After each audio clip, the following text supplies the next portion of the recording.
documents and with us for a long time. You're right.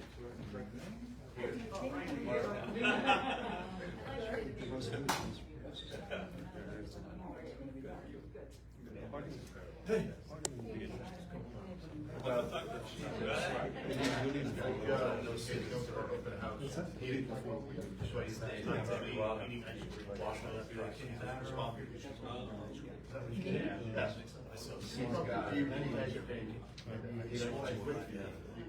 Oh, okay, yes.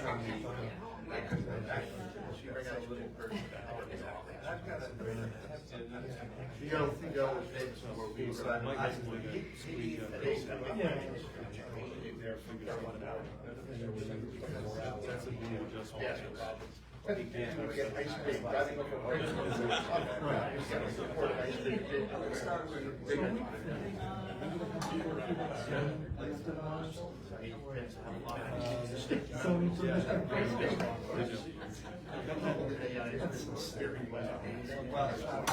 get to charge $100.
I'm Justin, yeah. Okay. Excuse me, Mayor?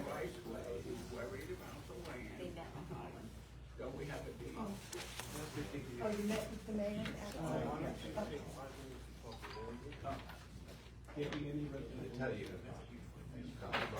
Andy, you have a minute?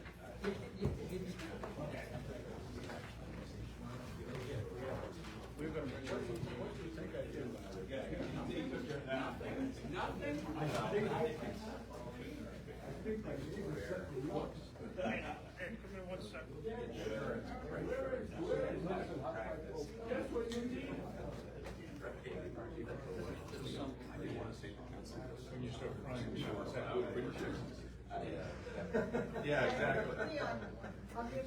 Okay.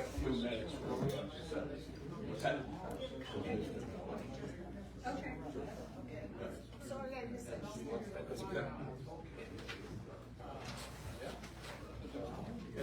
Tom, what we doing?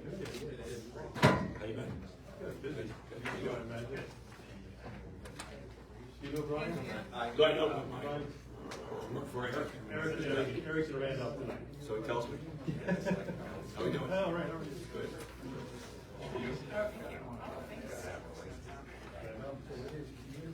I know you.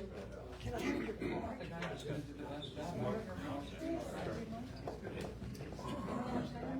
He's our client. Oh, you're Mr. Weichert? No, Mr. He works for Mr. Weichert. Oh, we all work for Mr. It's Eric Keller. He's staying forever. Okay.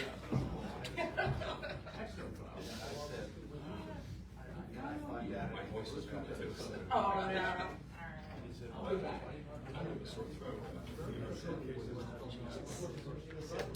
we done?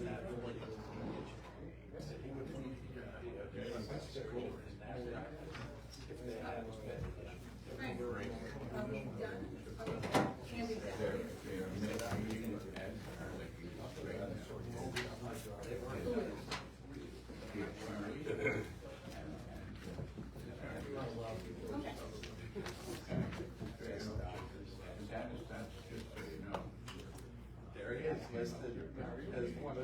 got the fat free, I got the fat free. Yeah. Just 'cause I like it. Deed registered. Just don't like them. That you can't. So, you see that. So he's here.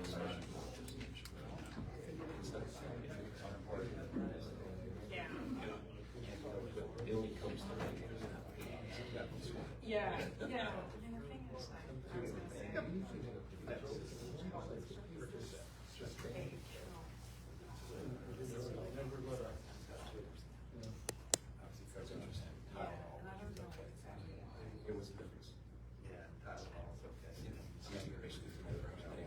Yeah. Okay. 7:32, okay.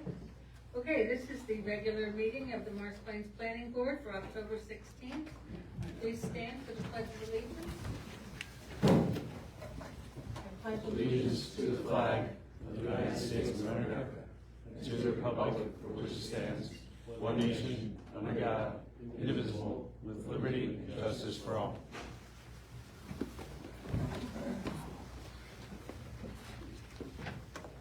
I hereby announce that this meeting is being held in accordance with Chapter 231 of the Open Public Meeting Act. Proper notice of meeting dates has been given to the Morris News Feed and the Morris County Daily Record and posted on the bulletin board in the Borough Hall. This meeting is a judicial proceeding. Any questions or comments must be limited to issues that are relevant to what the board may legally consider in reaching a decision, and the quorum appropriate to a judicial hearing must be maintained at all times. Roll call, please. Mr. Oldham. Present. Mr. Berger. Here. Mr. Bezel. Here. Mr. Rogers. Here. Mrs. McCluskey. Here. Mr. Kelly. Here. Mr. Wagner. Here. Mayor Carr. Present. And Mr. Druso. Present. Okay, at this time, we'll have any comments from the public on matters that are not on the agenda? No? Okay, we'll close that portion of the meeting. Any correspondence, Karen? Excuse me, I'm sorry. Any correspondence? No. And Mr. Berger, can we have the vouchers? 3 vouchers tonight, so first one is number 202-318-89, 10/16/23 for Phillips Price Greigle, 70 Hudson Street, General Planning Services, invoice dated September 30th, in the amount of $1,520. Next one is invoice number, purchase order number 202-31863 from 10/12/23, planning, General Planning Services, again from Phillips Price and Greigel, in the amount of $6,230. And then the last one is purchase order number 202-31864 from 10/12/23. Those are general legal services for City Falcon, 240 Cedar Knolls Road, in the amount of $875. And I'll make a motion to put these in vote. We have a second? I'll second it. We have a roll call, please? Mr. Oldham. Yes. Mr. Berger. Yes. Mr. Bezel. Yes. Mr. Rogers. Yes. Mrs. McCluskey. Yes. Mr. Kelly. Yes. Mr. Wagner. Yes. Mayor Carr. Yes. And Mr. Druso. Yes. Okay, next we have the approval of minutes, and at our last meeting, we did not approve the minutes of the August 21st meeting, so are there any further corrections or additions to the August 21st, 2023 minutes? So I did ask Karen to look at those minutes, and they were correct as printed, so she did go back and review the tapes, but corrected. Okay, could we have a motion to approve the August 21st, 2023 minutes? So moved. Second? Second. All in favor? May I ask you to second? Thank you, Mr. Oldham. All in favor? Aye. Opposed? Okay, those minutes are approved. And now we'll have the minutes of the September 18th, 2023 meeting. Are there any corrections or additions? I have one. Yes. There's no page number, so I'm trying to delineate this right. Okay, From, okay, look, they're on, they're top number left. 228. Okay, staple. Page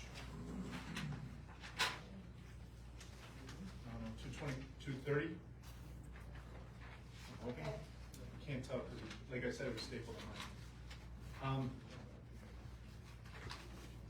And then at the top of the page, it starts out with Mrs. Kluski. McCluskey mentioned to Mr. Bezel. Do you see that? Maybe I'm on the wrong page, Yep, that's yep, why you are, but that's okay. So what's the right page number? 231. Okay, 231. So go three-quarters of the way down where it says Mr. Augenlick asked what could go wrong with the development. Mm-hmm. That should be this gentleman right here. Mr. Berger? Yes. Steve wants no part of that question. I actually love it. I would take credit for it, but I looked at him like I was Thank impressed. Question. Are there any other corrections? Not by me. Okay, could we have a motion to approve the minutes as corrected? So moved. Second, I'll second that. all in favor? Aye. Opposed? Okay, those minutes are approved. And next we have application PB 4-23, 1625 Route 10, Littleton Road, 225 LLC. 225 Littleton Road LLC, and this is a completeness here. Good evening. Good evening. For the record, Tom Malman, Dave Pitney on behalf of the applicant, and we're here for completeness. And we received memos from your consultants. We have those here tonight. And what is the board's pleasure? Do you want to go through them item by item, or Leon, do you want to walk us through your comments? Well, I think we'll let Mr. Hall get Okay. started here. Excuse me. I mean, it's also, we have with us Brian Woods. Perhaps Brian's with Aaron Keller's office, our engineer. Mhm. Perhaps if you wouldn't mind, Brian, you could sit down. He may be able to help with some of these questions that Leon has raised.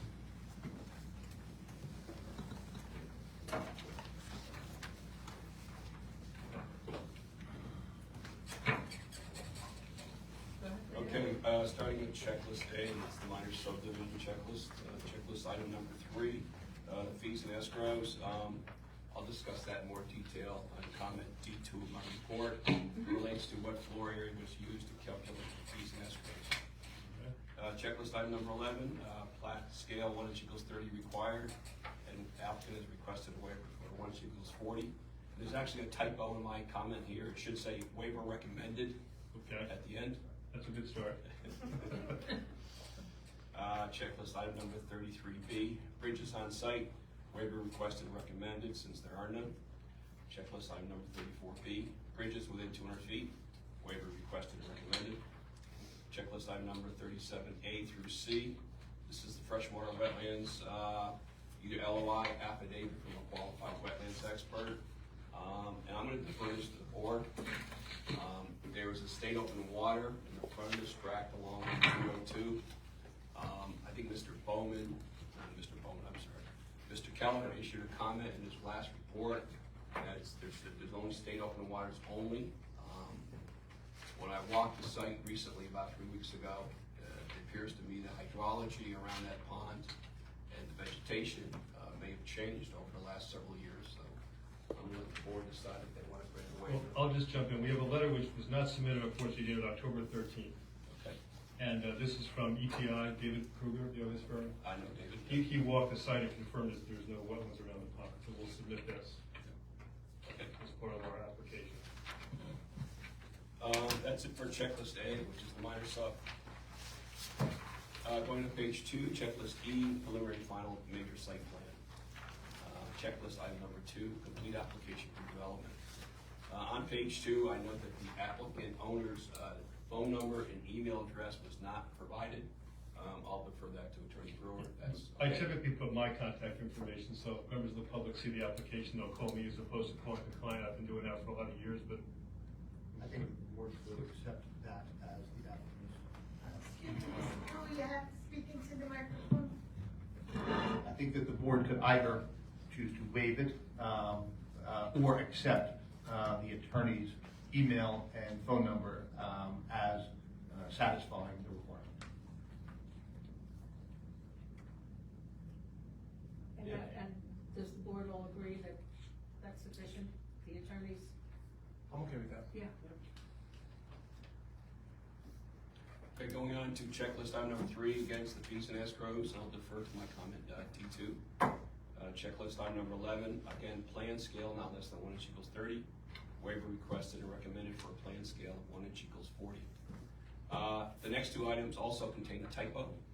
It should say checklist item number 34B and not 35B. Bridges within 200 feet, waiver requested and recommended since there are none. The next item, again, a typo, it should say checklist item number 34C, storm drains with gradients within 200 feet, was not provided. Checklist item number 38A through C, against the freshwater wetlands, and Mr. Mountain has submitted a report from a qualified wetlands expert. Checklist item number 44 and 45. This relates to the scale of the building elevations and the building floor plans. When Liz and I met with the applicant and the representative, we had a discussion about this. They're asking for a partial waiver. They have submitted floor plans and elevations at the required scale for building A only. Building A only is the only building they're requesting final site plan, and the board should know that no building can get a building permit or a CO without obtaining final site plan approval first. So Liz and I both thought it was a reasonable request. It's likely that some of the buildings B through H will change in time as the applicant pursues tenants. There may be changes to the floor plans, there may even be changes to the use of the buildings, but I'm comfortable, I'll let Liz speak for herself, that the board grant the partial waiver to allow the smaller scale for buildings B through H, and obviously require the scale for building A. Checklist item number 49B through D, recycling and garbage information. Waiver requested and deferred to board. This is oftentimes requested as a waiver. The checklist is looking for haulers, who's going to do the recycling yard pickup, the days of pickup, things like that. And it's not unusual for the applicant not to know this information at this point in time. That's exactly right. Just asking to defer that until hopefully you get an approval with the condition at that time. So from my perspective, I don't object to waiving it for completeness. It's something we can circle back to at time of final site plan application, because at that point, the applicant should have more information regarding garbage pickup and recycling. Checklist item number 54. Size, location, nature of construction, and details of existing signs have not been provided on the site plan. I'm sorry. Sure, go ahead. They're all going to be removed. This is why we have bothered to put them on the plans and the details. So I suppose a waiver would be the proper request here. Because it doesn't seem necessary to do it since they're not going to be around once this is approved. We're going to have new signage as part of our site plan application. So I think it makes sense to request a waiver from item number 54.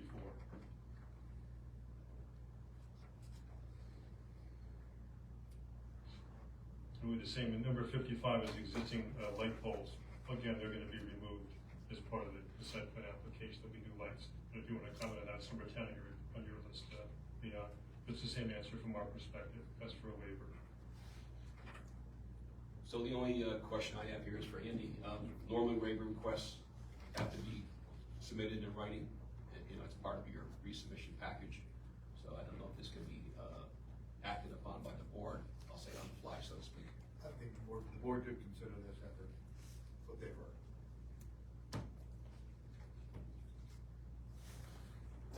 So yes, I guess we would warrant. Anybody have any objections to those two waivers? It needs to be complete as waivers. If during the case there's a question that comes up about what does the existing sign look like, we'll deal with it. But just to move the application forward now, we're asking for the waiver. I'm sorry, there's a couple moving parts here. We got storm drains, floor plans, You recycling, spoke garbage. Can you hear you?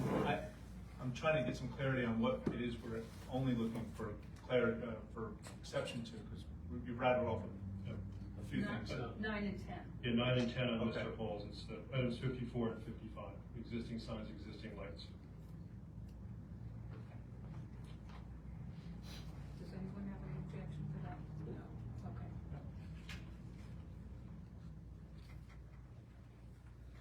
So the board's granting waivers through checklist 49B through D, 54 and 55, is that correct? Right. Correct.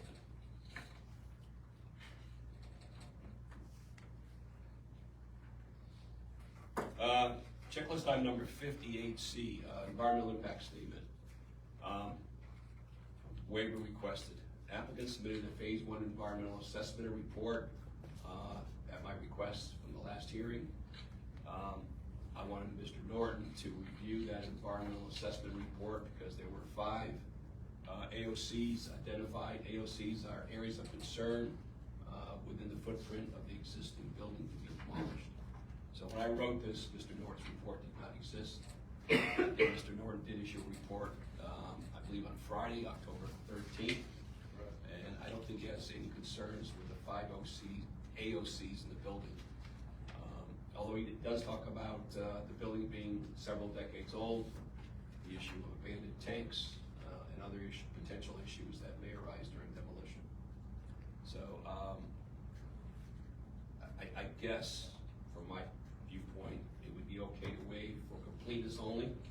And once we get into the testimony about the building, because keep in mind too, the applicant will apply to this board, which they have. It's almost a separate little mini application process, and that is the board must specifically approve the demolition of the existing building out of Route 10 because it exceeds 100,000 square feet, and there's certain proofs that the applicant has to put on a record for that approval. So that is where we can pick this up if the board has concerns from an environmental standpoint. And that makes sense to us. Yeah. And checklist item number 64A, CAD copy of final plat. This is the site plan. There is no final plat, but there will be a minor subdivision plat. So if there is an approval, I would request that this be deferred with the understanding that the applicant would provide a copy, a CAD copy, electronic copy of the final approved minor subdivision plat and the as-built plan. That's fine with us. Yeah, can we just go back to number 11, please? What, we have Joe's letter, and this will just be deferred later on. Yeah, Joe's letter we'll get into in detail. And EI's In the environmental. demolition permit, you said? Well, they have to get a specific board approval here because it's over 100,000, so there'll be a separate little discussion about the demo. Right. And if there's any environmental issues, that's when they'll come up. So for completeness, I think you can waive it. All right, I have a question regarding the demo. Are we gonna be able to discover ground contamination prior to destroying the building? That's a question I'm not really prepared to answer here tonight. I will consult Mr. Norton before the first public hearing, and I will be able to give you more input to that once we start the public hearing.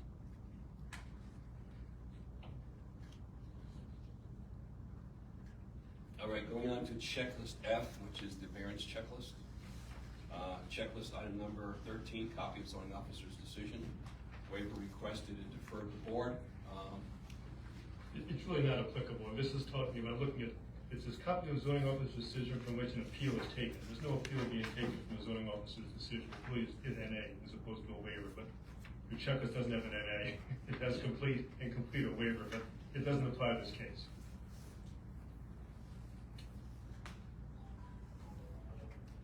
I think the board will grant the waiver if they're so inclined and comfortable to do so. Checklist item number 26A through C, freshwater wetlands, we've already talked about that. Now we get into other, because this category other will affect completeness. I did have a discussion with Eric Keller, the applicant's project manager for this, and we discussed comment D1. Mr. Keller agrees with my assessment that there are 3 additional variances that are required that were not requested by the applicant.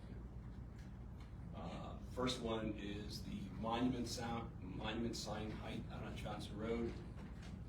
12 feet max is permitted, and 12 feet 6 inches is proposed. That's a variance. The monument sign out on Route 10 requires a variance since the maximum permitted height is 15 feet, and the proposed height is 15 feet 11 inches. Again, another required variance that was not requested by the applicant. Yeah, I'm sorry, just A again, it says 12 foot. Can I just jump in? We're gonna eliminate these variances. And did Mr. Keller tell you that? We discussed that possibility. Yeah, so Leon is correct. The plans show require proposals that require variance for these. We're gonna revise the plans to eliminate those variances.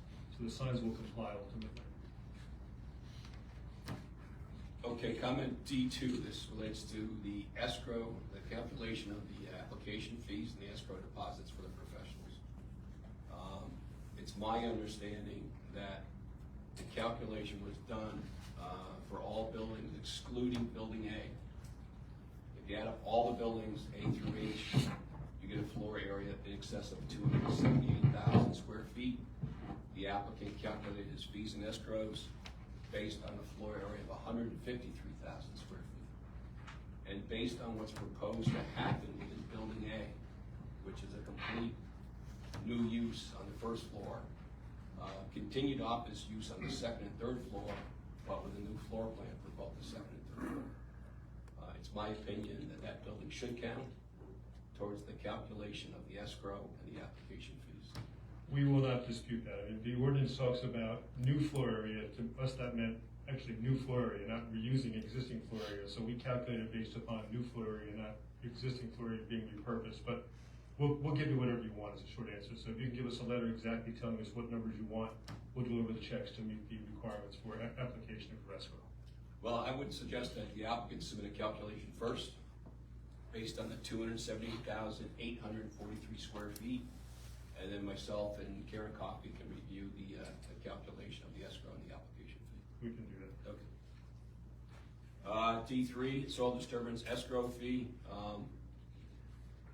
I calculated a generous escrow amount here of $9,000.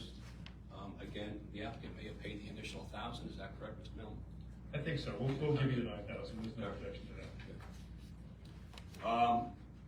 Comment number D4 is a comment from my last report. I think Mr. Brewer and Mr. Malman are looking at this. When I reviewed the draft notice, I found it a little confusing as to exactly what the applicant was applying for, preliminary versus final, for which buildings.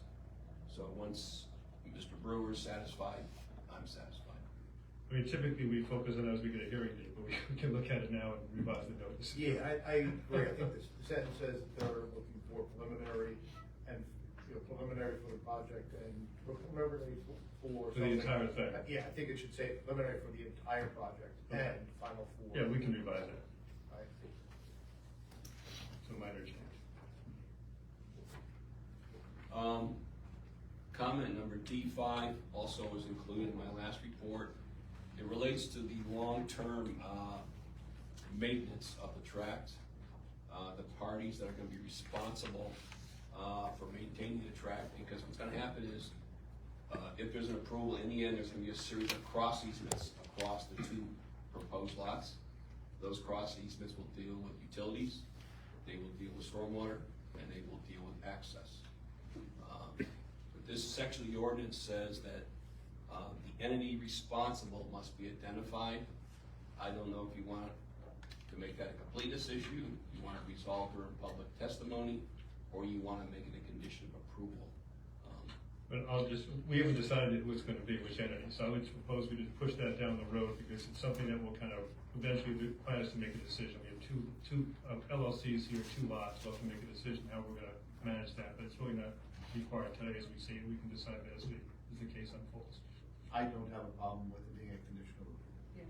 Does anyone here disagree? Okay. So the board will have no input as to who's the entity that's going to do that function. No, it would be a condition. They'll have to be submitted and approved, but it won't be something we do during completeness. Good evening. What? Are you good? I'm good. I mean, we really don't have an input if they just named Joe Lowe. We don't have input, they have to provide it just for completeness. But We may create a new LLC, use one of the existing LLCs, don't know their tax implications, we have to sort that stuff out. I don't have a problem with it. In my last comment, D6, the floor area, building E is not the same between the architectural plans versus the site plan. Mr. Keller asked me to double check that this afternoon, and I did. Okay. He insisted the same.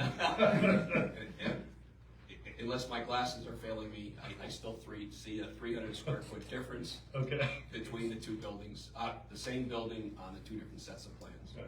Let me answer. I think there's a typographical error on the parking count on sheet 2, where it says 9,600 something, whereas the plans and the architectural plans say 9,300 something. So that is the The 9300 number is the correct number. So we have a typo we have to fix, that's a short answer. Yes. Okay, so based on sections A, B, C, and D in my report, even though the board has granted several waivers here tonight, I recommend you deem the application incomplete from an engineering perspective. And why would that be, Leon, if they're gonna grant waivers, what do we? Because right now, your application only indicates 3 variances, based on, let me finish. Sure. Let me finish.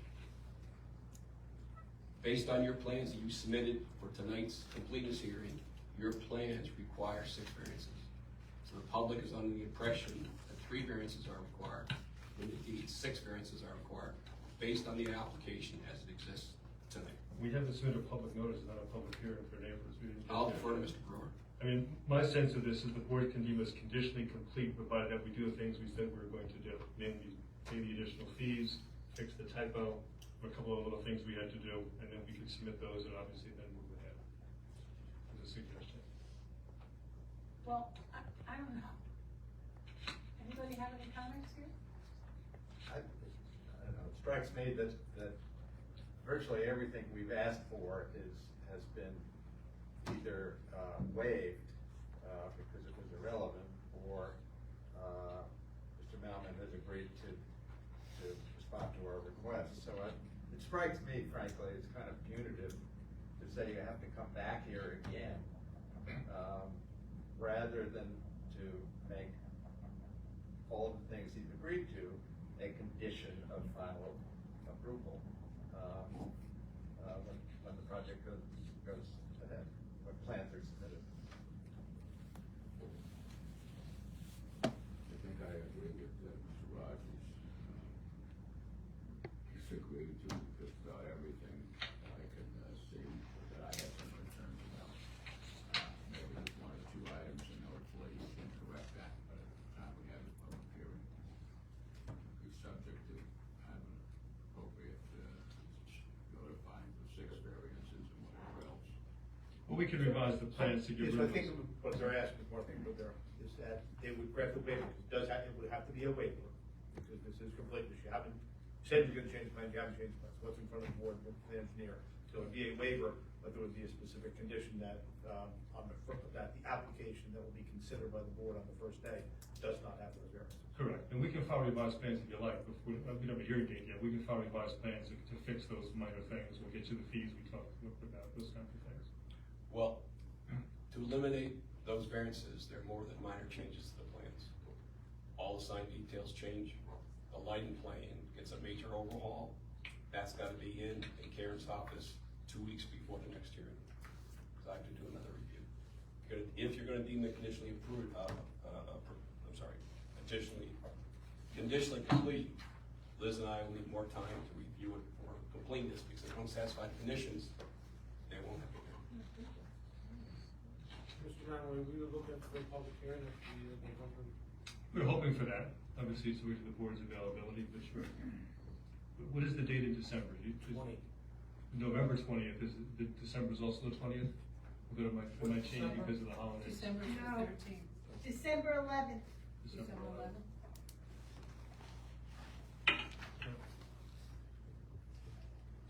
And it sounds like that's a more reasonable date, given what Mr.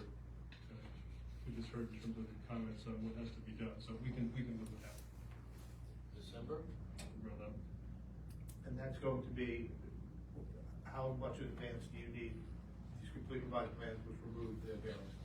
Well, it should be a limited review for completeness, not just the things we're talking about tonight, not a whole other review of the plans. It's gonna be focusing on removing these Yes, variances. that's what I'm saying. At least that, for this specifically, that's at least 2 weeks. Yes. So we're talking about a December meeting and not a November meeting? We like November, it just sounds like that's gonna be just been pushing it, but we prefer November if we can do it, we like to get it going. So I think it's up to the board or to Mr. It's Hall. still gonna be the 2 weeks ahead of time before the meeting. I would think, my guess is we can do that. What is the 16th? I just wanna make sure that you are completely comfortable with this, because you have recommended it not be deemed complete. That's my recommendation. You've heard the applicants, his responses.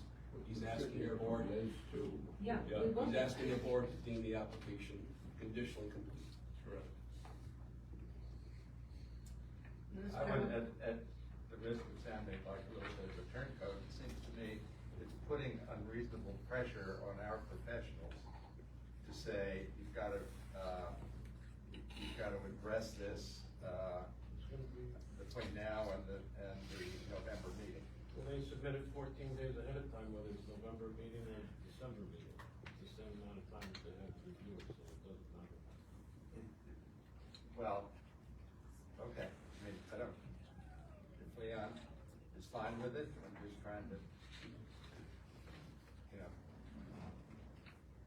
Liz, do you wanna go through your, I'll just very, very quickly, I mean, I think all of my, my findings with regard to the checklist are consistent with Leon's. I know Leon had deferred, or said that he'd like to hear from me on checklist, and checklist E, numbers 44 and 45, which relate to the scale for the architectural drawings on buildings B through H. And I would concur with Leon, just so the board understands, the applicant is only looking for final site plan with just building A at present. So those other buildings, they're seeking preliminary site plan. When they come back, they'll have to come back to you for final site plan. So this is not your last bite of the apple, so to speak, on those buildings. So I think that it should be sufficient. I concur with Leon that I think it's reasonable to grant that waiver based on the fact that you'll see these plans again when they're much more fleshed out and their applicant is ready to say what's gonna be in the buildings. The only thing I was, with regard to November or December, the only thing I would suggest that maybe be the best, well, whatever, one alternative is to just have them come back for completeness in November and just get it, so everybody, we're all on the same page, you're complete, and then come for the full plan review in December. If they're willing to come in December, why not have them come in November just to check off the completeness? I think their intention is to come back in November with everything. We'd like to come back in November and start the case, because I think we're talking about pretty minor items here in the scheme of things.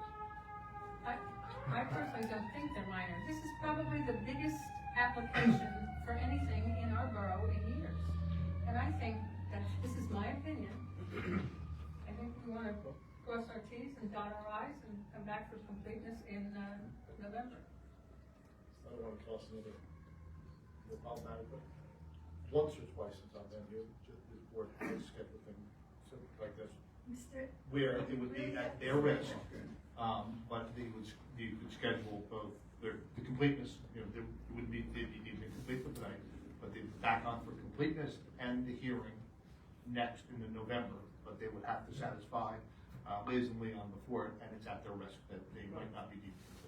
It's actually a good suggestion. We've done that, when a Lambert lawyer way back when, I recall doing that for them. Originally, we fell out of hearing. Steve? Yes, I'm good with that. John? I think I'm okay with that too, the conditional approval, and we'll do this, I'm sorry. Well, no, it would be a Yeah. finding that they were not complete, but they'll be scheduled for completeness again, At their risk. and the hearing also on the same, if they want, and if that's, Liz can do it, but so, you deem them incomplete based upon, the professional recommendations, but they'd be, at their risk for both. I'm okay with that. Do we need a separate meeting for that or not? No. Regular meeting? John? Okay. Yeah. Is everyone okay with that? What's the date of the November meeting? I think you still need everything at least 2 weeks in advance before. So we'll work out the additional fees, we'll submit the revised plans, we're gonna fix that typo as well, right? Okay. And the soil disturbance estimate. Yeah, with fees. Okay. And But in terms of the waivers we talked about, the board's granting those waivers, so Leon's not gonna review the same issues we talked about tonight. Is that the idea? I think I think the board is gonna think it's funny and complete, but I've never seen this board change their mind on it. Okay. Understood. And all of Leon's comments on, for the initial application comments will be addressed? Well, those are with public hearing issues. We haven't given notice for here, we shouldn't discuss those this evening, but obviously we appreciate you giving us a heads up, if you will. And those, Right. I suspect by the time we have the November 20th hearing, we'll get a review from Mr. Hall with more detailed comments on the plans. These memos just deal with completeness issues, not the actual substantive case. Okay, so we will entertain a motion to deem the application incomplete. Although there will be a completeness hearing at the November 20th meeting, and the applicant can notice for For a public hearing. the public hearing at your own risk. Correct. So should we list the waivers that we're granting at the same time? It's incomplete, but you still can have the waivers that you. or you don't Yeah, I have to just do think, it. the minute should be very thorough and complete as to exactly what waivers were granted, checklist waivers were granted by the board here tonight. I mean, I've got notes, Dan's got notes. It might be easier just to, I'm sorry, maybe easier to say what we have to do before the 20th, rather than go through all the waivers we just talked about. That's kind of the other way to skin the cat. Your preference?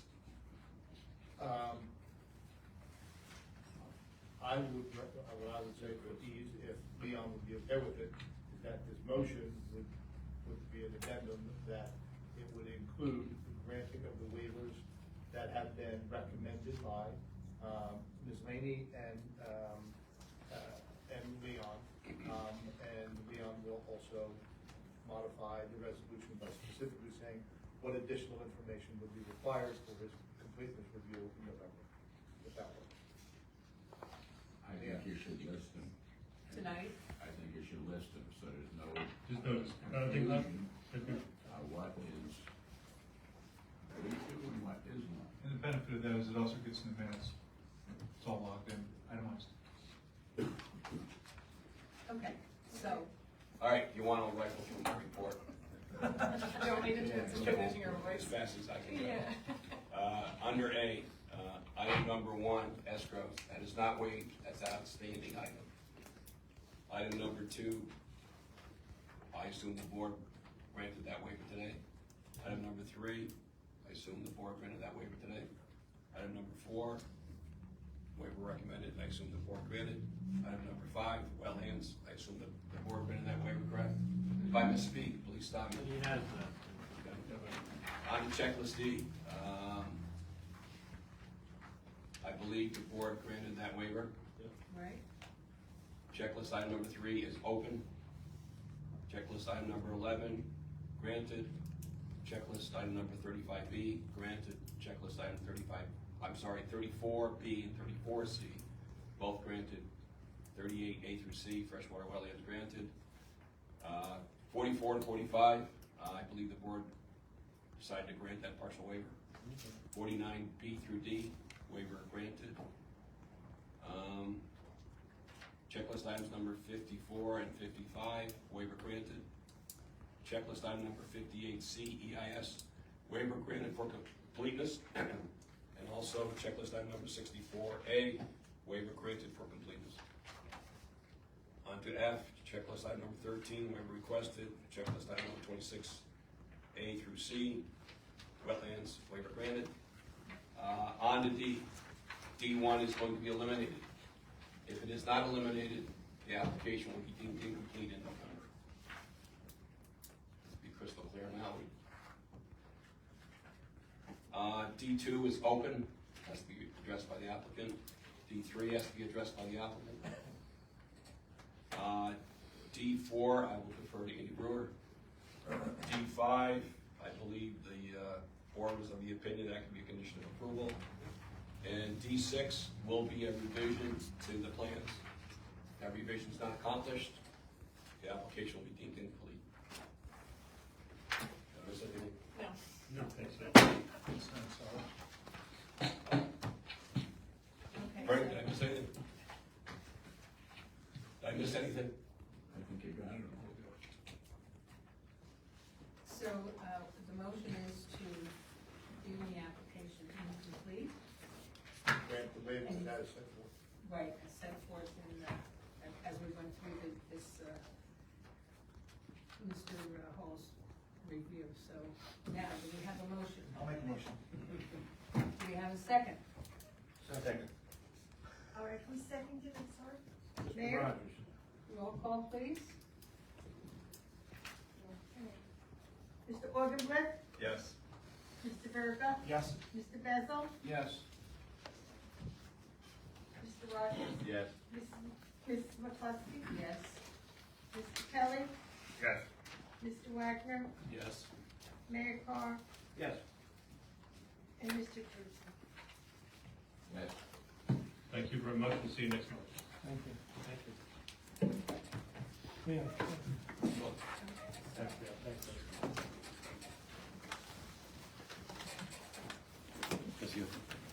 Give me 1 second, please.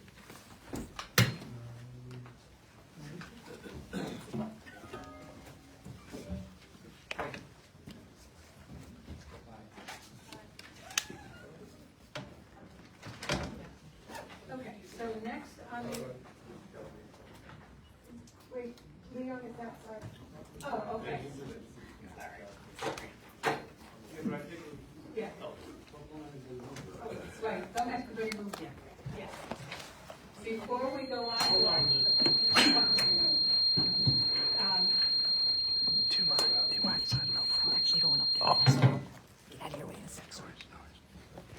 before we go on to our next application, since Frank Ressler has to recuse himself and Liz as well, since she has a conflict, we're just gonna ask for the committee report for the master plan review committee.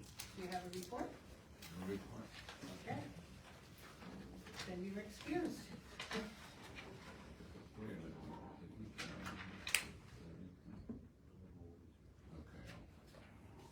Okay. Thank you, everybody.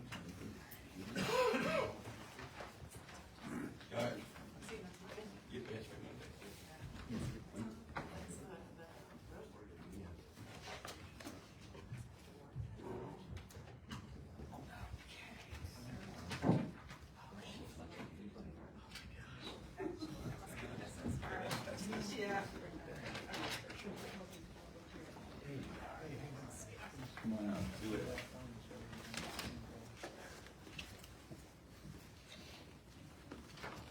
Okay, so we have, application PB 5-23, Tabor Road owner is on for completeness. Ms. Lahaney had a conflict the last time we did this application, and of course, we continue to have that conflict. Previously, we had engaged the services of Jessica Caldwell, for this application, and her office has agreed to represent Morris Plains for this application as well. And Justin Singleton is with us tonight for the first time. So welcome, Justin. And could you, for the board, could you give us your credentials, please? Justin Singleton, I graduated with a bachelor's in urban planning design. Excuse me, sir, you have to speak in. Sorry. So I'm Justin Singleton. I graduated from Rutgers University with a bachelor's degree in urban planning design. Right now, I'm not AICD certified yet, but I'm in the process of getting that certification. The associate planner for Jessica Caldwell. Good evening, how are you? Good evening, I'm doing well, thank you. Linda Hurley with Weichert and Big. Yeah. Okay. Thank you for being here. Thank you for having us tonight. Leon, do you want to go through your report? Sure. And I also have Matt Welch with Langdon Engineering here as well to assist. Good evening. I'm in the engineer seat. That's the hot seat. All right, my report's dated October 12th of this year. Under checklist A, minor subdivision. Checklist item number 2, completed application for development. On page 2, item number 8, control point must appear 2, since Mr. Sens is the PLS preparing the minor subdivision plan. That's where the applicant has to list the professionals that provide plans and or that give testimony. And then PLS should be listed because only a PLS can prepare a minor subdivision plan, at least in my opinion. And Mr. Sens or another PLS from Control Point will be here. You when I was mayor. On page 1, under bulk variances, the number 8 appears. And I took that when I first saw it as a result of this minor subdivision, there are 8 new bulk variances required. I discussed this with the engineer the other day, and that is not the case.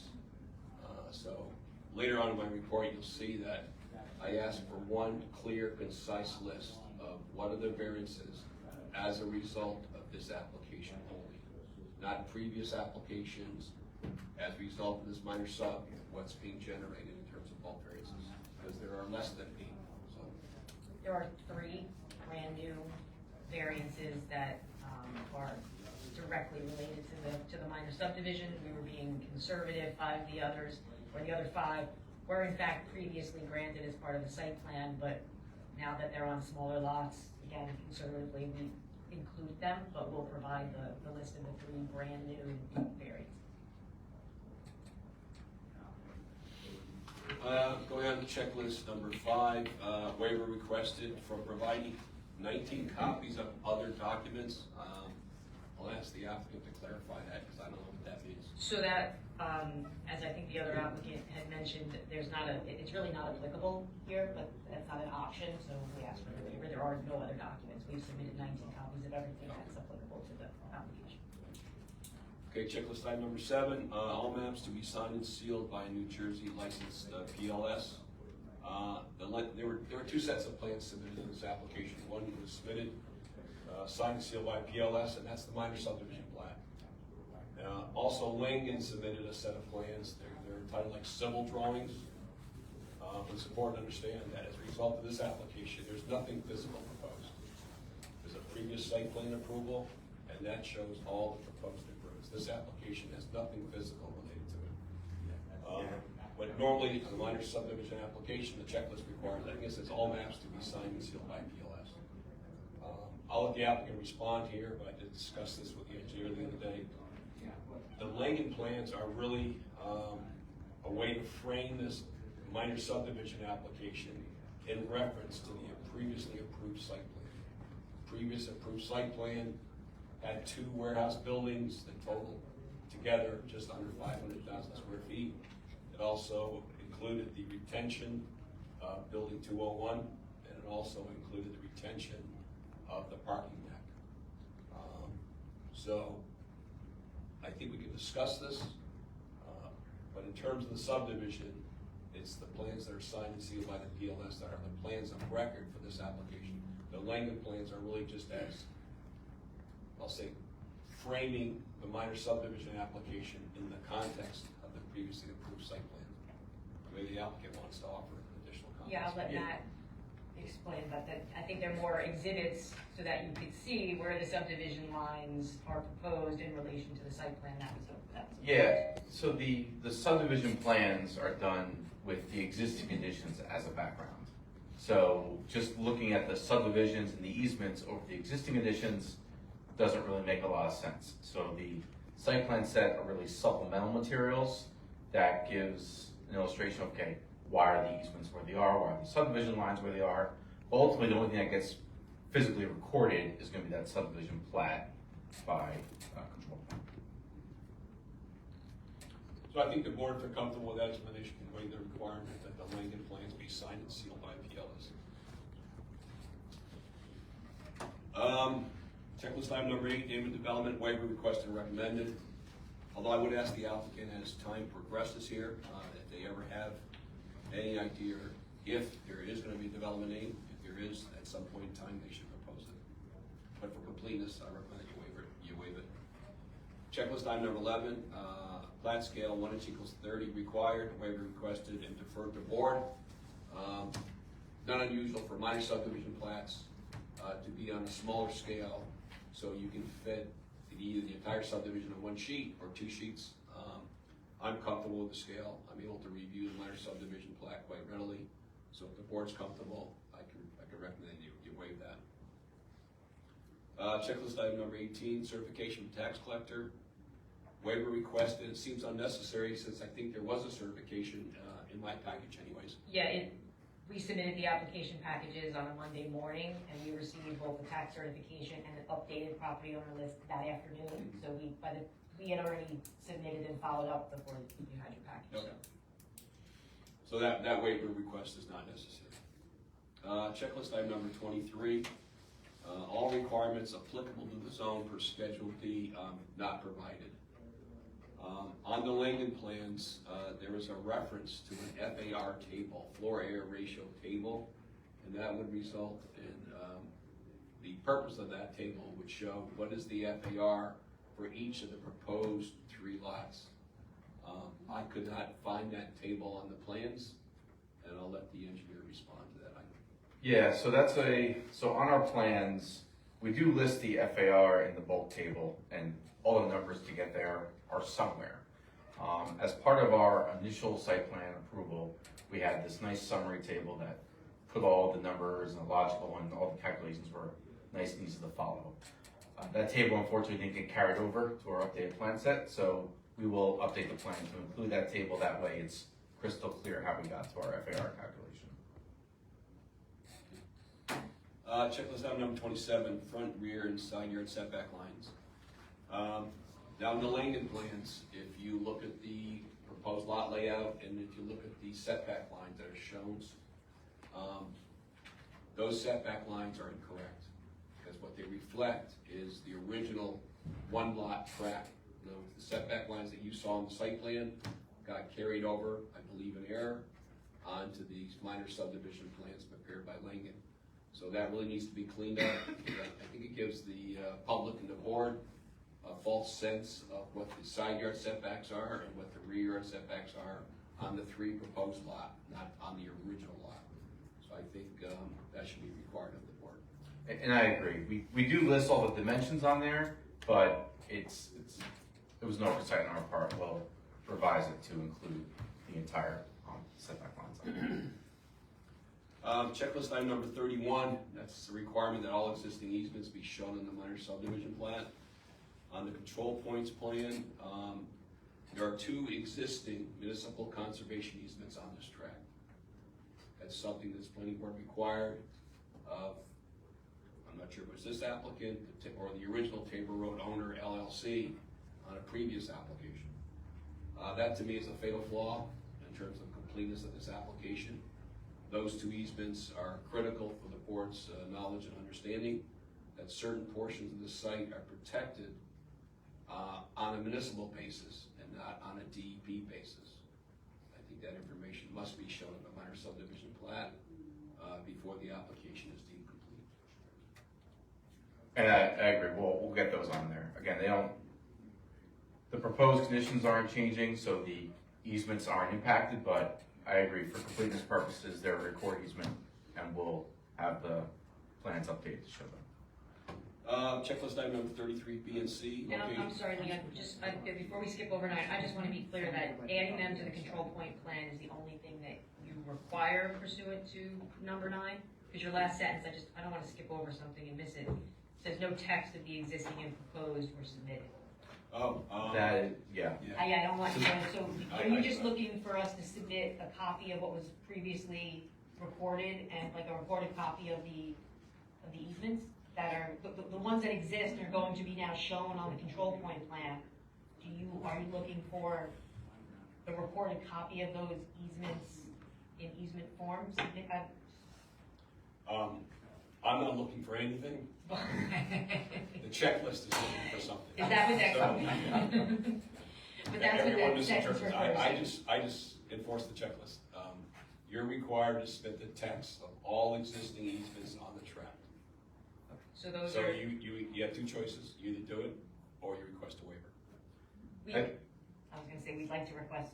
I think it makes sense to request a waiver. Yeah. The text is already part of the record as part of the prior approvals for this. It's really just more paperwork.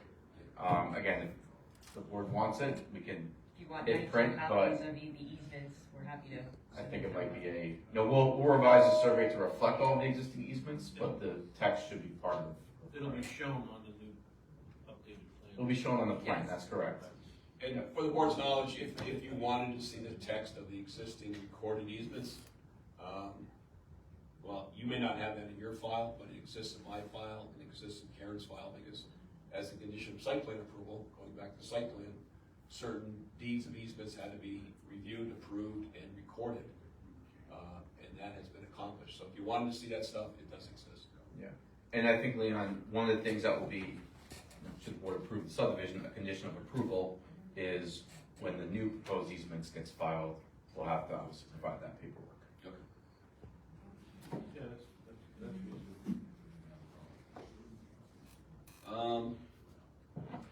So just no text.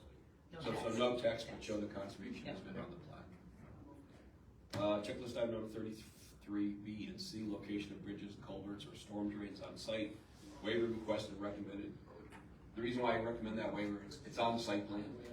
I know where all that stuff is. The board does too. It's on your site plan drawings that you have probably back home. So if you want to see it, you have it. Checklist item number 34, A through C, waiver requested and recommended.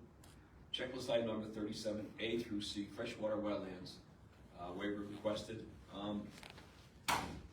My response here is I think the applicant should submit the DEP LOI and all the DEP permits. They have to do that anyways in order to start construction on the site plan. So you might as well just knock this out now, because you can't start the site plan work until you produce copies of all the approvals. So whether you do it now or a month from now, you gotta do it. So why don't you do it now? Quick question, Leon. Do you want everything, or do you just want the latest technical amendment we got from DEP for the latest approval? I think I want everything, as it relates to DEP approvals. Okay.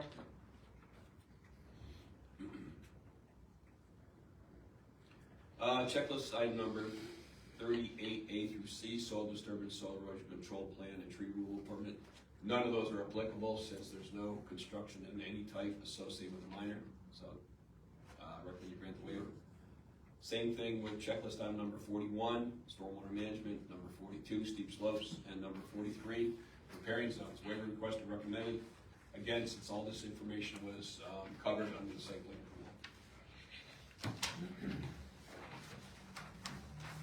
Okay, going on to checklist F, the variance checklist. Application fees and escrows. The applicant requested a waiver. So I will ask for an explanation as to why that waiver was requested. It was a waiver, again, I will say, at the time we physically brought the application over, the fees, you can, Karen will, I believe, confirm, and escrow had all been paid. The owner of the property gave us a check for the subdivision, not the variances. Oh, so you have no application escrow fees for the variance? And then that came in. Once I did the calculation, well, I gave everything, but I think the owner jumped the gun a little bit and gave us 2 checks, partial of the amount that was on it, and then I received the balance. Did they submit the calculation, or did you do the calculation? I did all the calculations. So you're satisfied that? What? So you're satisfied for both minor subdivision and various applications, fees and escrows are in place? Yeah, I think so. I mean, yeah. Okay.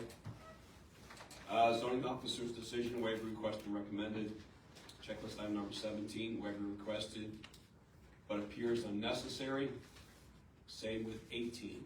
I guess the applicant can explain. Those, I believe, are the tax certification and the property, updated property numbers again. So that is included in the application. Text of existing rights-of-way and easements we just talked about. Can we go back to number 2, item 13? Sure. When you say zoning officer's decision, does the zoning officer approve the waiver? No. On the checklist, it says there has to be a copy of the zoning officer's decision. Now, it's not unusual for the applicant's professionals to outline the variance relief, the site plan design waivers, etc. And the board routinely grants this.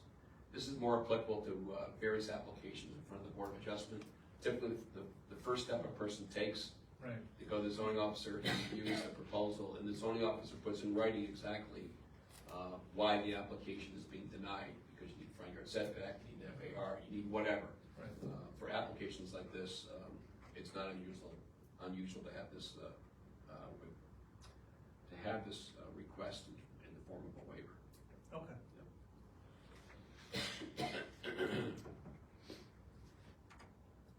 I guess we're at checklist item number 23A, proposed and existing building information waiver requested and recommended. It's not part of the application. Number 24A through G, waiver requested and recommended since this is not residential development. Checklist item number 26A through C. C response under 812. Checklist item number 28, special reasons, waiver requested and recommended since not applicable. And again, checklist item number 29, steep slopes, and checklist item number 30, repairing zones, waiver requested and recommended. Now, we should go through the other comments. Some are somewhat applicable to completeness. My first comment, C1, is not a completeness item. It's really just a request. When you have control points clean up their plat, just ask them to give a sheet index and a title to each sheet. The application escrow fees we already talked about, that's C2. Now C3, you should reach out to the tax assessor right away. I did. Yep. And ask him to assign new lot numbers and new house or street addresses to each of the 3 lots. So we're going to 201 Tabor Road to 3 street addresses as opposed to 1. Yeah, and Leon, assuming we can get those pretty quickly, we'll have those lot numbers reflected on the plans. Again, that's not a completeness item, but just while we're cleaning up the plans, we should try to get that on there. We already talked about the applicant providing one clear, concise list of the 3 required variances as a result of this minor subdivision.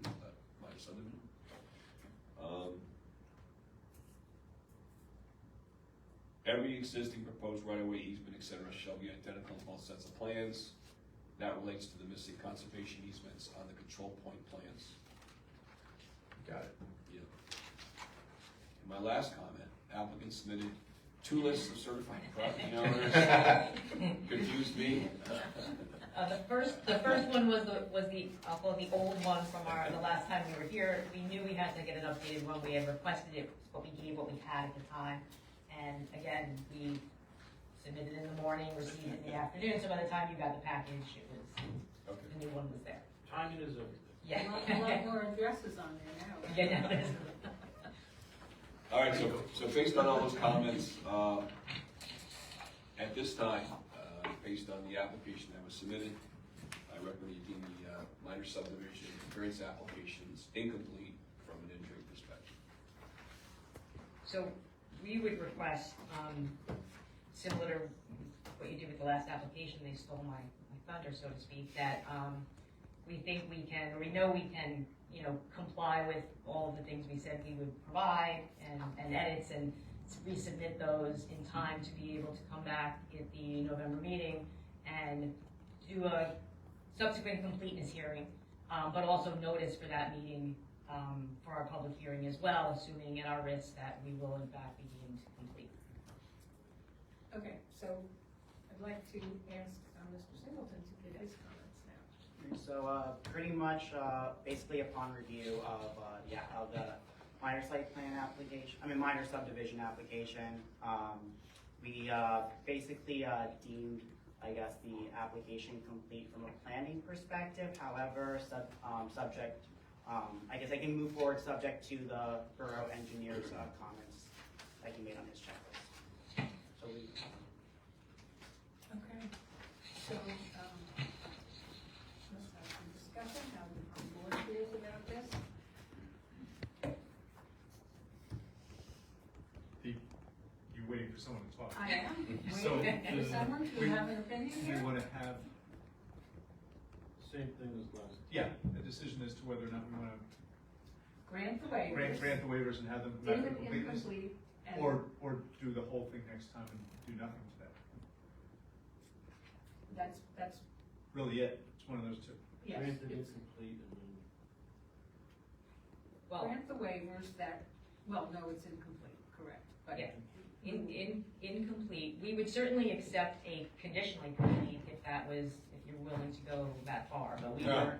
No Okay. conditionally complete. So, but I think what we're requesting, is incomplete We'll come back in November for a subsequent completeness to show that we've done everything we've said that we were going to do and that we need to do to be complete, but also allow us to notice for that November meeting, and that assuming we're deemed complete and that there's time, I know you have another application, that we could start that evening. Leon, do you want to request that we have that same list for the minutes for next month as well? Like, I wrote that news next. for example, the floor to air ratio, all that stuff. I mean, those are the types of things you want to see progress on. There's a lot of things where it's just waiver. And for those things, we're covering. I'll tell you what, I'll have Linda run through the list. My voice is just about shot. Oh, that's fair. Sorry, I didn't mean to make you talk. Yeah. Leon, I read 16-page resolutions. Without a glass of water. I'm happy to go. Want me to go? That'd be great. Okay, so I'm just going to go by the letters and numbers. So A1A, we will update. We'll add Mr. Sens as a witness. A1B will provide you with the list of only individual variances. A2 is not we decided was not applicable. A3, 4, and 5 we requested and I believe recommended waivers. A6 is no longer applicable. A7, we will provide the FAR information on the plan. A8, we will provide the building envelope on the plans. A9, we will provide the conservation easements on the control point plans. However, we have requested, and I believe it's been recommended, that we have a waiver from submitting the text of the easements.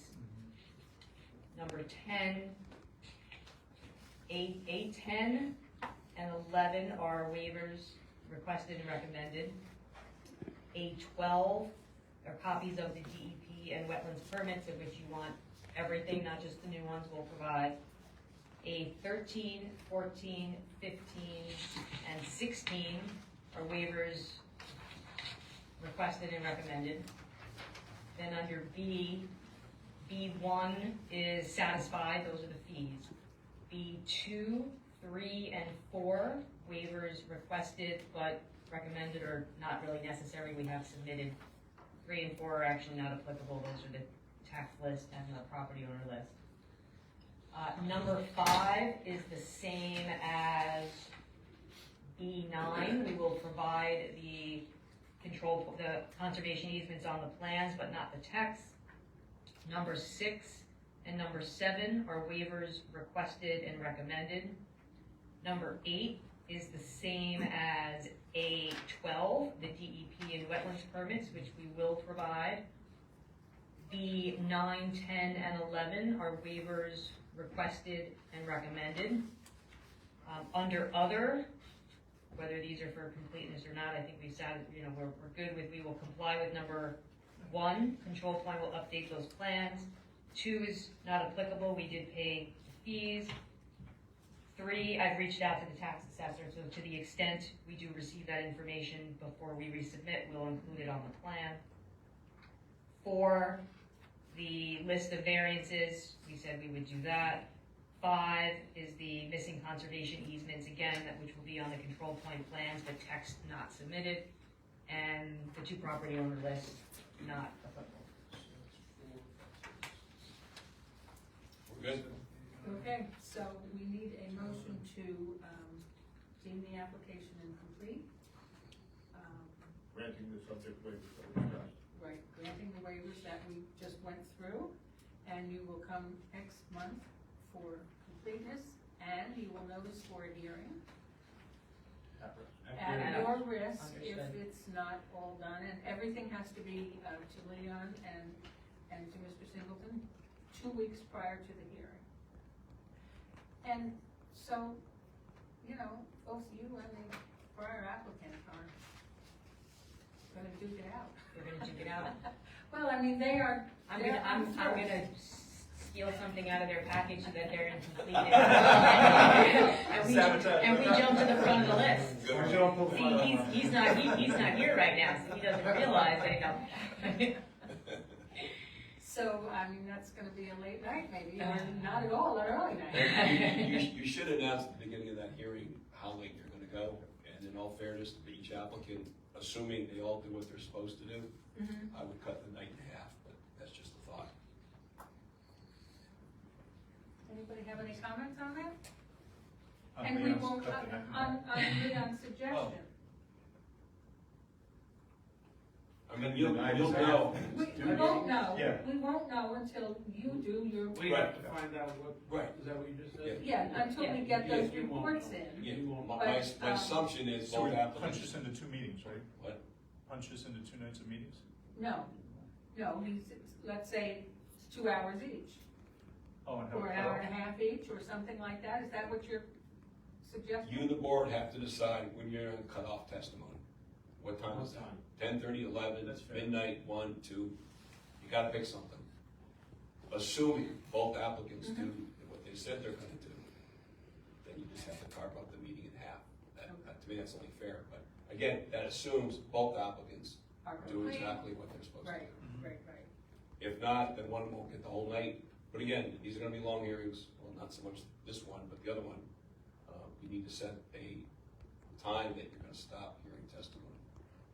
Agreed? Everyone agreed? Yes, Yeah. I'm still unclear, I'm sorry. If, it would seem very odd to cut off testimony in midstream if they haven't completed making their case. It's not on at all. We have it now.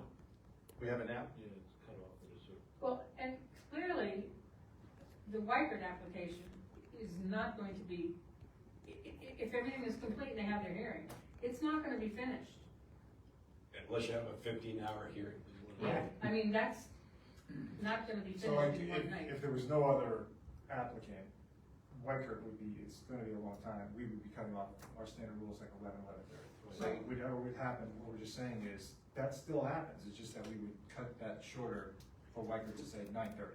The chairwoman could say, take a poll or whatever she wants to do, say midnight, and then give this applicant and the other applicant, or whatever applicants, 3 hours each. Right. 3 hours each. Whatever. Let me tell you, the chairwoman will not Coffee, take. that's very slow to fill those 3 hours. We take 3 hours, we were. I'm just using arbitrary figures and. We're gonna need a big pot of coffee. Well, let's have this applicant go first. Right. But Andy, let me ask you, this is speculation, but I'm not trying to do your job, believe me. But if we tell them they have to appear at their own risk, accept all the risk of us approving what they present, and then we say, oh, by the way, there's a risk you won't be able to complete your presentation, that's okay? Absolutely, we didn't say they have to, they said they can if they choose to. The risk. And it's because they want them both at the same time, which I understand, but it's there, we're not saying they have to, we're saying they can. In the normal course, this board almost never does that. We're offering them a combination, and they know, especially with this conversation, that there is not only a risk they won't be deemed complete, although that's in their control, there's a risk that they will not be heard to completion that evening. They can make the decision if they so choose. They still don't have to notice, they might not notice. Will they ever be heard to completion? Is there any obligation to do that? No, there is an obligation to, once an application is deemed complete, there's a time period by which you must act on the application, but they haven't been deemed complete, it's not going to be at best until next month, and then there's a few months afterwards. You're doing them, again, you're doing them a courtesy, providing a courtesy should they choose to take it. Okay, so everyone is comfortable now, what time do you think, Well, let's see what comes back first. okay, but just sort of, anybody object to continuing till 2 AM? Okay, everybody objects. Midnight, 2 AM counting. Yeah. Midnight Yeah, but you're making the big bucks.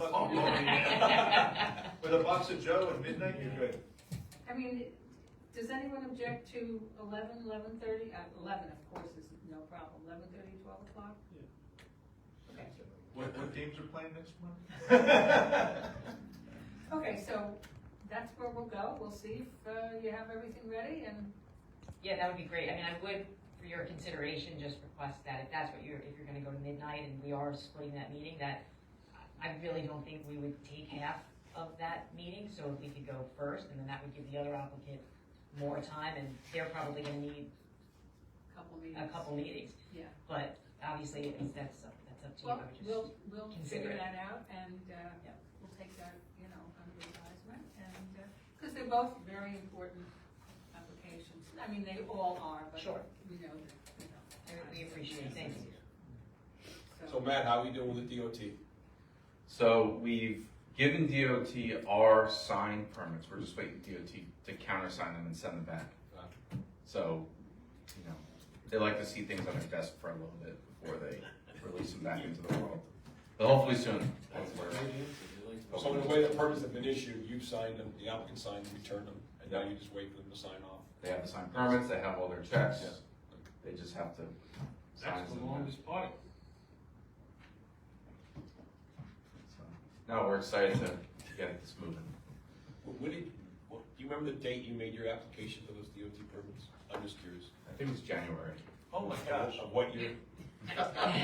of this year, and it was only supposed to be just a minor change. Oh, that's right. Because everything was already teed up from Oh, the that's prior. right, it was a minor modification, so it takes a year. Yeah, I was just gonna say, do you vote? No, we haven't. we did not, so let's do that, do we have the motion to deem it I believe we do incomplete? have the motion. Grant the waivers as they were listed? Is there a second? So the only clarity, yes, I'll second it, but the clarity is that he's gonna touch 11 aspects and then get waivers on everything else. So there's 11 aspects in which changes need to be made to either drawings or conduct action. Yep. And then everything else is waived. Right. Well, we listed all the waivers. Right. Yeah, that's a yes for me. Karen, could we have a roll call? vote? All right, did I get this correct, that Mayor Carr moved it? Yes. Yes.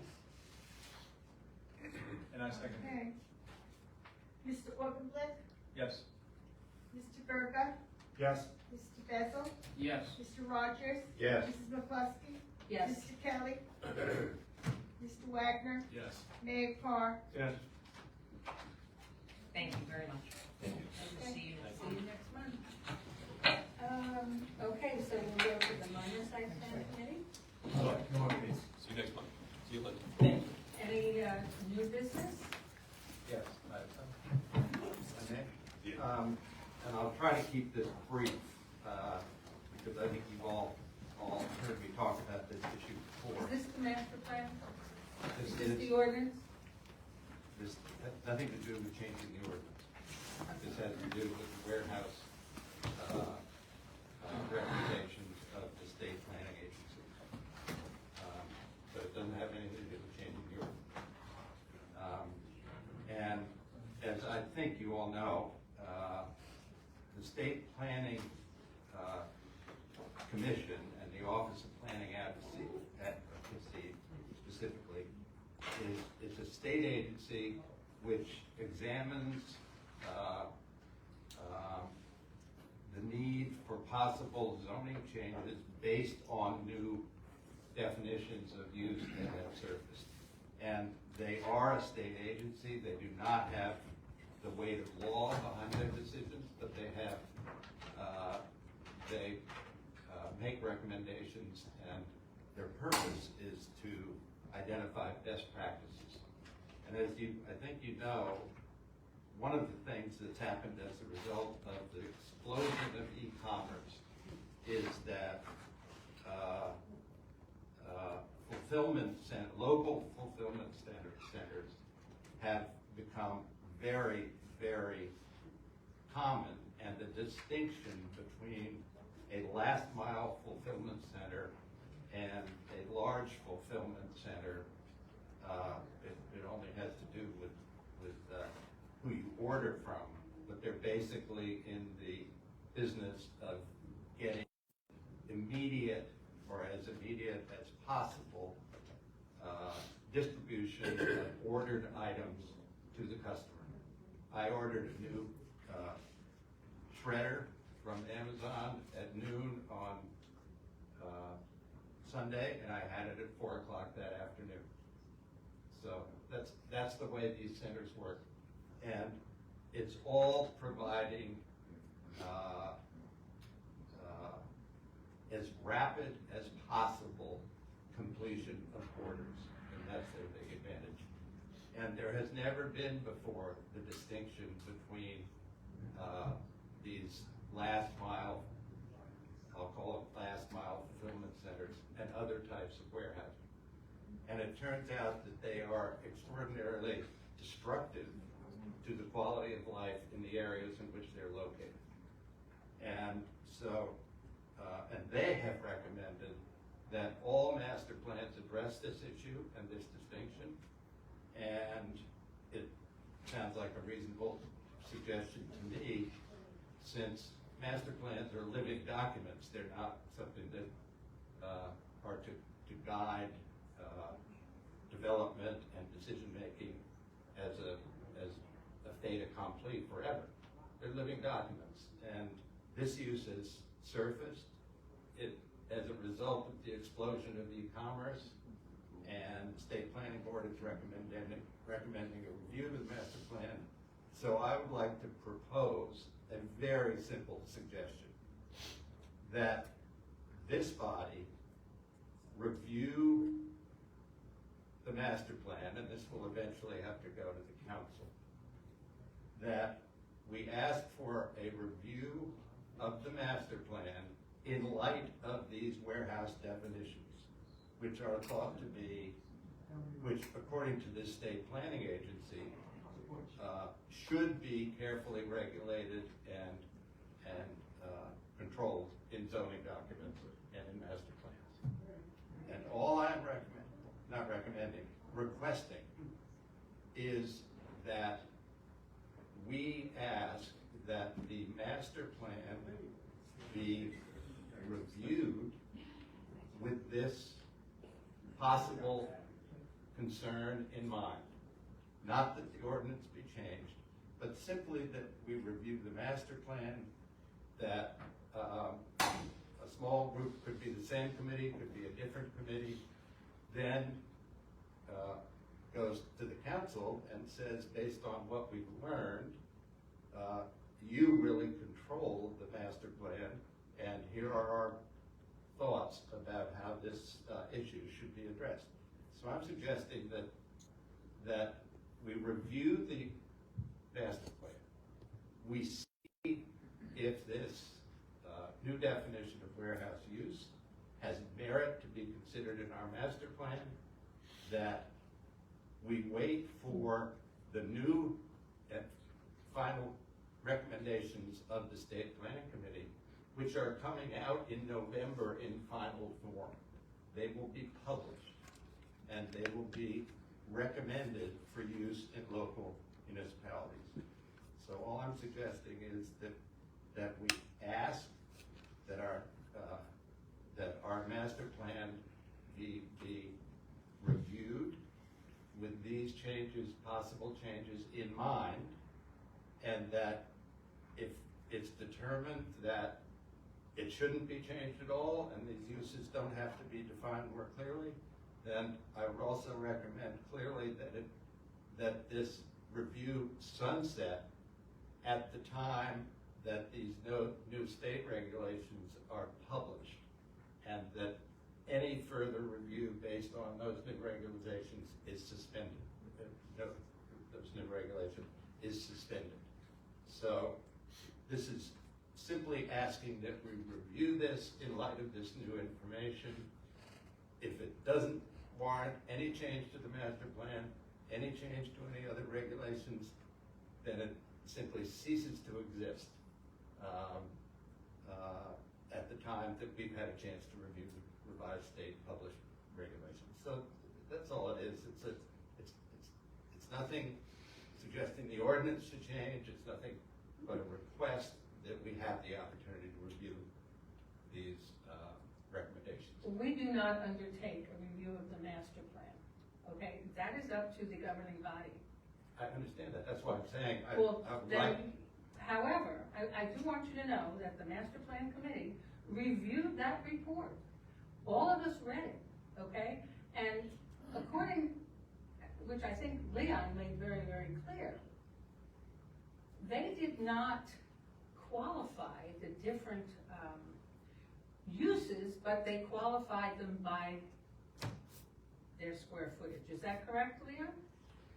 Yeah, in those four different types of warehouses, they gave ranges of sizes, floor areas, min to max. And when you, excuse me, when you examine the the zones in which warehousing is going to be permitted based on the council's action last Thursday, it's the C1, it's the L1, and it's the I zone. Those zones already have FAR requirements in that zone. That FAR requirement restricts the size of any building on any of those lots in any of those three zones. But Leon, I'm sorry, I didn't mean to interrupt you. Go ahead. So I looked at those lots. Even if you were to go into some of the developed lots up down here in the American Road and tear down the building and try to develop a warehouse, the biggest warehouse you could get is 126,000 square feet. 1/4 the size of the warehouses approved up on Tabor Road.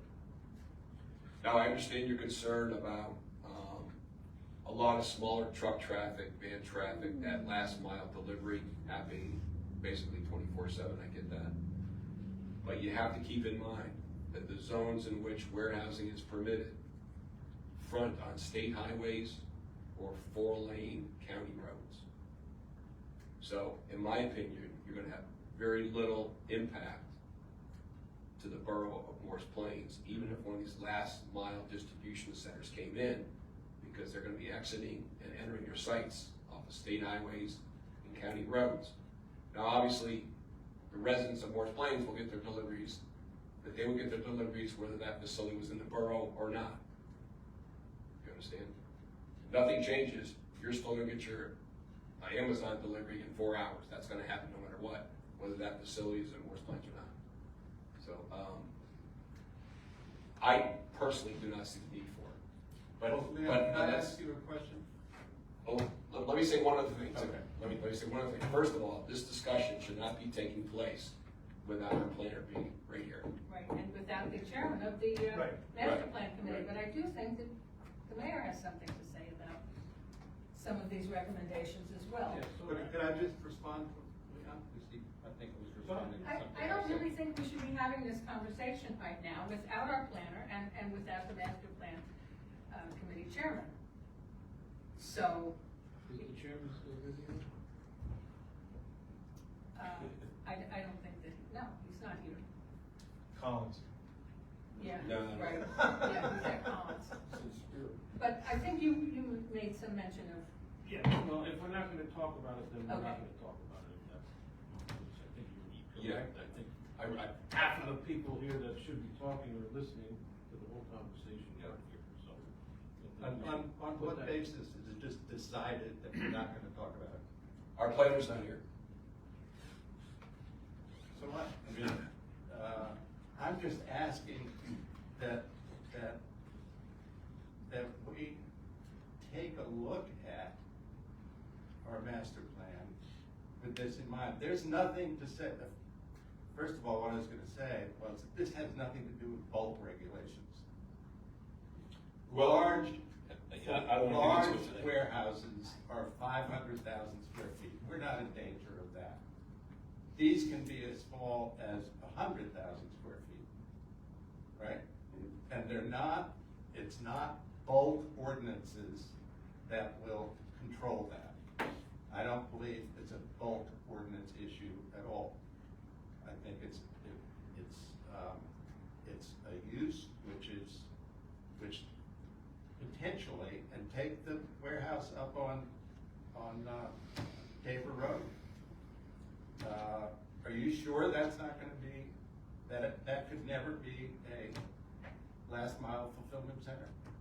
No, I'm not sure.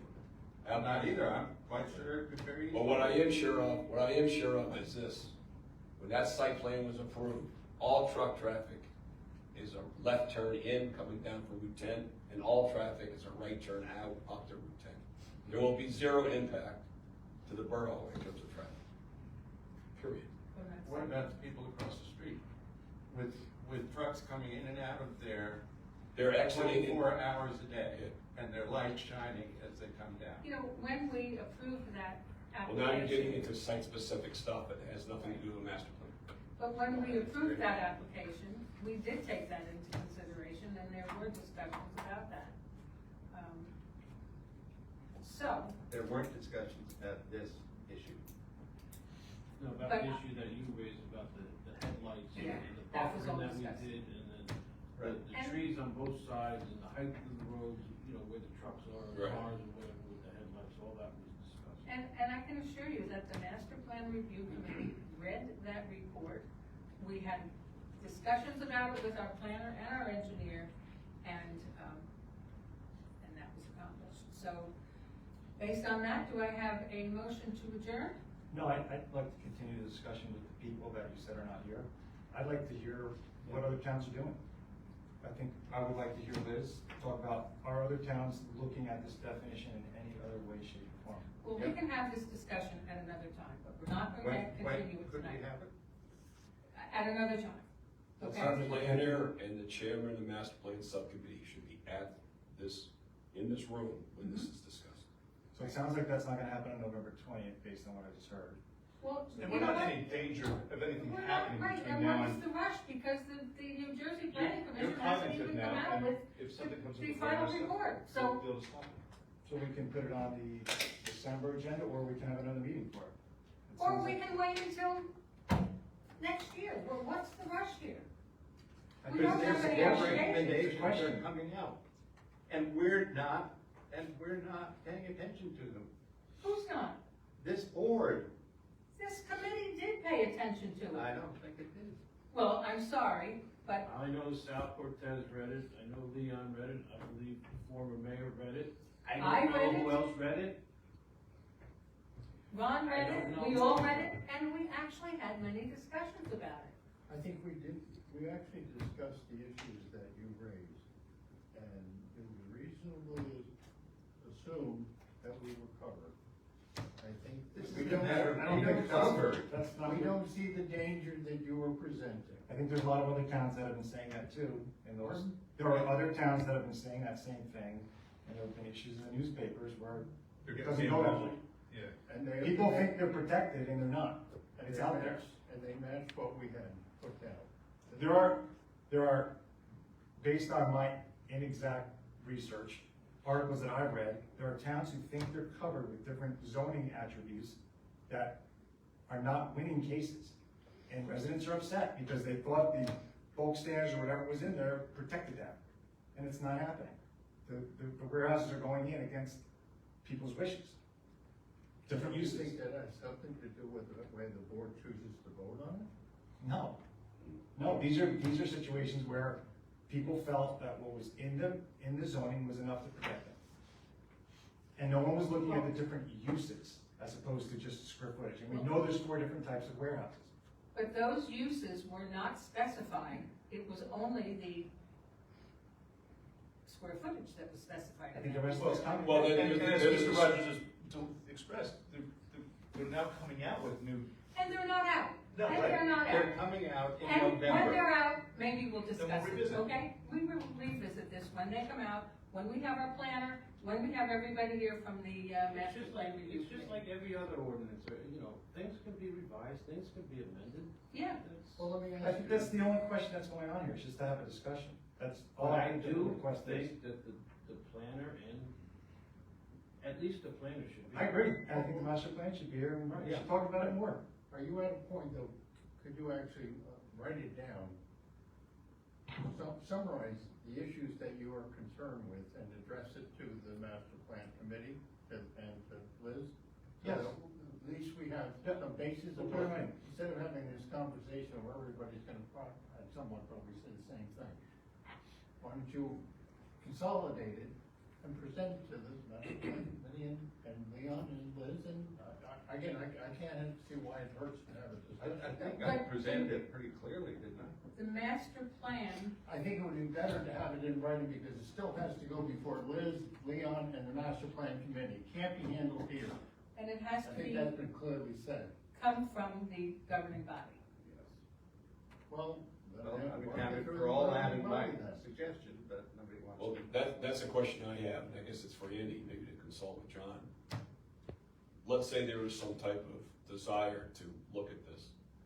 Is it the council or is it the planning board that makes the decision, all right, master plan subcommittee, take a look at this? Who gives them that direction? The planning board is responsible for the master plan, its re-examination, and its amendments. Yep. The governing body pays for it.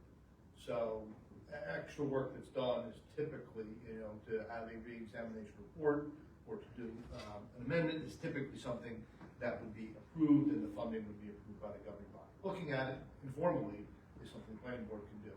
And technically it can amend the master plan, but the master plan works with, the funding comes from the governing body. But the planning board initiates the master plan and submits it to the council. But, no, the council has nothing to do with master plan. The planning board, the master plan is solely a planning board function. They're the only ones with jurisdiction over it.